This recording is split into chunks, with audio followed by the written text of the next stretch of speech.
Ce samedi 11 mars, Lumen NAE a subjugué les 5 coachs de The Voice 2023, mais aussi le public avec sa reprise de Crazy de Gnarls Barkley. Le jeune homme de 27 ans s'est livré à Télé Loisirs à propos de sa seconde audition à l'aveugle exceptionnelle et a partagé sa joie d'intégrer l'émission. Lumen NAE, jeune martiniquais de 27 ans, a subjugué les coachs et le public avec sa reprise puissante et captivante de Crazy de Gnarls Barkley. Le jeune homme n'était pas à son premier coup d'essai, puisqu'il a déjà passé les auditions à l'aveugle de The Voice il y a 2 ans, malheureusement sans grand succès. Cependant, loin de se laisser abattre, le chanteur a travaillé d'arrache-pied ces dernières années dans le but cette fois-ci d'intégrer l'émission. Lumen NAE revient en exclusivité pour Télé Loisirs sur son audition à l'aveugle surprenante et la demande totalement inédite des coachs après son passage. Toutefois, comme il nous l'a expliqué, le moment était tellement intense, qu'il ne se souvient plus exactement de sa prestation en détail.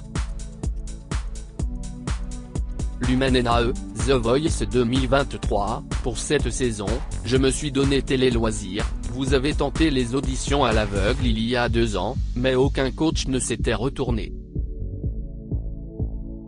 Pourquoi avez-vous décidé de retenter votre chance maintenant? Lumen NAE, alors, après 2 ans, on va dire que j'ai beaucoup travaillé, je me suis remis en question sur pas mal de choses notamment sur mon avenir dans la musique. Rire, à ce moment-là, j'ai pas mal travaillé sur mes musiques, enfin tout ce que j'écrivais par rapport à ma vie, mes histoires.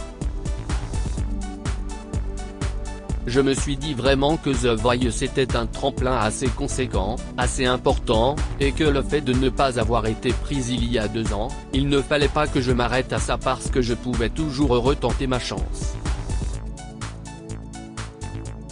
Est-ce que c'était une petite revanche? C'est clairement une revanche. C'est aussi une preuve de persévérance. Pour cette saison, je me suis donné. Je me suis dit que c'était la 2e fois et qu'il fallait que j'y aille à fond, que je ne fasse pas semblant. Quelle équipe auriez-vous voulu intégrer à l'époque? À l'époque, c'était un peu comme pour cette année, j'hésitais vraiment entre Vianney et Amel Bent. C'est vrai que j'ai plus un attrait pour Amel Bent dans le sens où je trouve que nos univers musicaux se rapprochent beaucoup. Et là cette année, j'ai choisi Vianney parce que je voyais aussi un peu le côté challenge, le nouveau, l'inconnu du moins, c'est ce qui m'a le plus attiré je pense.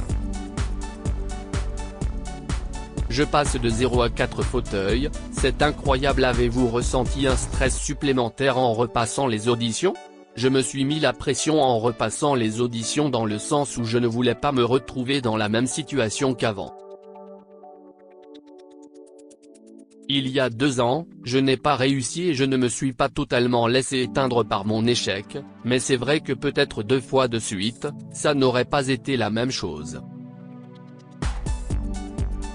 Il y avait la pression de il faut que je réussisse, il faut au moins un coach, ou même s'il y en avait aucun, que je sois fier de ma prestation.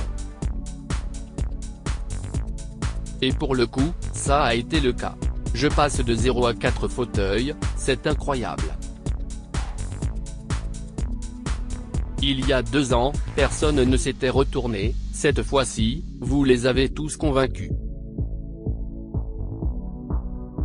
Qu'avez-vous ressenti en découvrant les 4 fauteuils retournés? On le découvre pendant qu'on chante. La première personne qui s'est retournée c'est Amel Bent, et rien que ça, quand j'ai vu que quelqu'un s'était retourné, je me suis dit ok au moins j'ai un premier pied dans l'aventure. En vrai, ça aurait pu s'être arrêté là, j'étais content. Puis, quand j'ai vu que tous les autres coachs s'étaient retournés ensuite, j'aurais pu arrêter la chanson, c'est génial, on peut s'arrêter là. Au-delà des fauteuils, les coachs étaient debout tous ensemble pendant votre performance et ils ont passé un excellent moment. Le public était également debout, était-ce la consécration? Totalement. Encore une fois, je n'ai pas l'image très claire dans ma tête, mais c'était fou. C'était incroyable. Clairement, c'était un moment suspendu dans le temps. Je n'ai que le mot incroyable qui me vient à ce propos. Les coachs se sont livrés une véritable guerre pour vous avoir dans leur équipe. Mais aviez-vous déjà une petite idée en tête de la personnalité avec laquelle vous vouliez collaborer cette saison? Oui, et pour le coup, ils se sont vraiment battus tous les deux. Du coup, ça faisait exactement comme il y a 2 ans, il avait la même hésitation entre les deux, note de la rédaction. C'est un peu flou, je dois avouer, pour me rappeler ce qu'ils ont dit, ce qui a fait que j'ai choisi Vianney et pas Amel Bent. Les images me reviennent, mais ce n'est pas très clair. C'était une soirée irréelle. C'était presque un rêve. Est-ce que le geste de la main de Vianney a été l'élément qui a fait pencher la balance en sa faveur? Alors, je pense que oui. Je pense que c'est vraiment le fait qu'il soit venu, et qu'il m'ait tendu la main.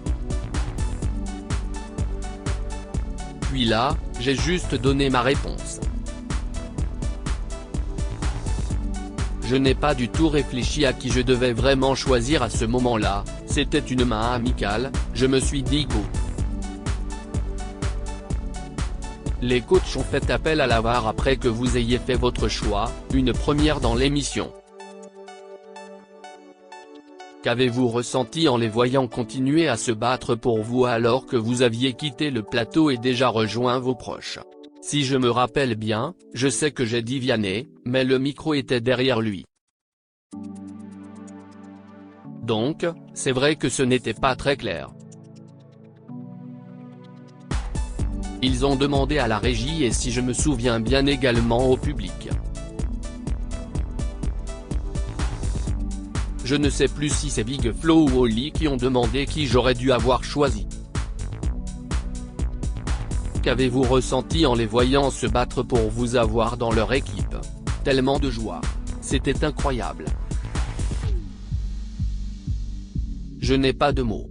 En plus, il y avait mon frère et mon cousin avec moi. Alors qu'il y a 2 ans, j'étais tout seul, il n'y avait pas ma famille. Le fait qu'il soit présent, je pense que ça m'a apporté aussi. Quand on est rentré, on a bien discuté de ce qu'il s'est passé. C'est fou. C'était une soirée irréelle. C'était presque un rêve. Votre frère et votre cousin étaient là pour vous soutenir pendant votre audition à l'aveugle, mais vos parents n'ont pas pu faire le déplacement. Pratiquement toute ma famille est en Martinique. J'ai que des cousins et des tantes en France métropolitaine. Encore une fois, c'était génial que mon frère et mon cousin soient là pour les auditions à l'aveugle, c'était vraiment des piliers. Contrairement à il y a 2 ans, il y a moins le côté ok je passe à la télé mais après ils savent que je ne suis pas pris, à cette époque je ne voulais le dire à personne. Et là, pour le coup, je veux que tout le monde regarde, je veux que l'on me voit passer. Il y a quelque chose de marquant qui se passe pendant mon audition à l'aveugle. Vous attendiez-vous à cela en participant à nouveau à The Voice? Tant d'engouement? Pour le coup, non. Mon but, c'était juste de passer les auditions à l'aveugle puis bon. Qu'il y ait de l'engouement ou pas, moi j'aurais été content d'être pris même en ayant fait une chanson toute simple et qu'un coach se soit retourné. Mais, ça booste, ça pousse à aller plus loin, à faire mieux, à tout donner à chaque étape. Parce qu'avant de passer les auditions à l'aveugle, on doit passer plusieurs étapes, déjà, rien que ces étapes-là, quand on les passe, on est fier de nous. Parmi plus de 50 000 personnes, on a été parmi les 100 derniers à être sélectionnés. Il y a mon passage, mais il n'y a pas que ça. Il y a quelque chose de marquant qui se passe pendant mon audition à l'aveugle et je ne sais pas, peut-être que ça restera dans l'histoire de l'émission, qui sait. Pourquoi n'avez-vous pas repassé les auditions à l'aveugle avec le même titre que la première fois, Blinding Lights de The Weeknd? Ah non. Ça, je n'aurais pas pu. Parce que si ça avait été négatif, ça aurait été pire pour moi. Je n'aurais pas pu supporter. J'ai préféré chanter Crazy, de Gnarls Barkley, note de la rédaction, une chanson que j'aime beaucoup et que j'ai chantée au Sankofa Song Contest.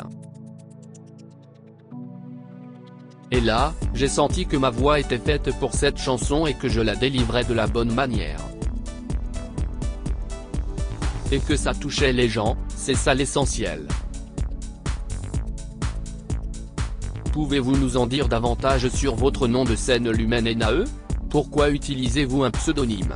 Lumen Nae est l'anagramme d'Emmanuel, son prénom, note de la rédaction.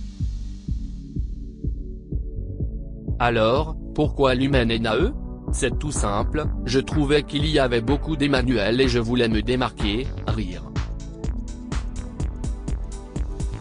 Il y a déjà le président de la République, Emmanuel Moir, je me suis dit bon, on va essayer d'avoir un petit twist. Au début, j'ai choisi comme ça parce qu'une anagramme je trouvais que ça sonnait bien et avec le temps, plus les gens m'appelaient comme ça, plus je trouvais que j'avais fait le bon choix. Il y en a qui disent que Lumen veut dire lumière, alors je me dis pourquoi pas, j'apporterai bien de la lumière dans le cœur des gens. J'ai envie d'apporter ma pierre à l'édifice et de chanter mes chansons en touchant le plus de personnes. Comment envisagez-vous l'avenir après The Voice? The Voice a toujours été pour moi un énorme tremplin. On chante devant des millions de personnes et ça permet au public de voir qui l'on est et de s'attacher à nous. Et moi clairement, c'est de vivre de la musique, de porter haut et fièrement les couleurs de la Martinique. On a notre place aussi dans l'industrie musicale. Rire, j'ai envie d'apporter ma pierre à l'édifice et de chanter mes chansons en touchant le plus de personnes. Où vous voyez-vous dans 5 ans? Alors, pas au Stade de France. Rire, je me vois plutôt dans des petites salles, ce serait bien que je puisse chanter dans un zénith, quelque chose comme ça. Qu'il y ait une sorte de ferveur, que les gens soient touchés par ce que je propose ou bien même, juste qu'un jour j'ai une chanson et que tout le monde la connaisse par cœur, ça serait incroyable. Et que je n'ai même pas besoin de chanter et que lorsque je tends le micro, tout le monde connaisse les paroles par cœur, limite, ça pourrait me faire pleurer. Et surtout, qu'un jour ma famille soit dans le public à me voir chanter. À lire aussi The Voice 2023, Amel Bent va retrouver un ancien candidat de la saison 2 de Nouvelle Star.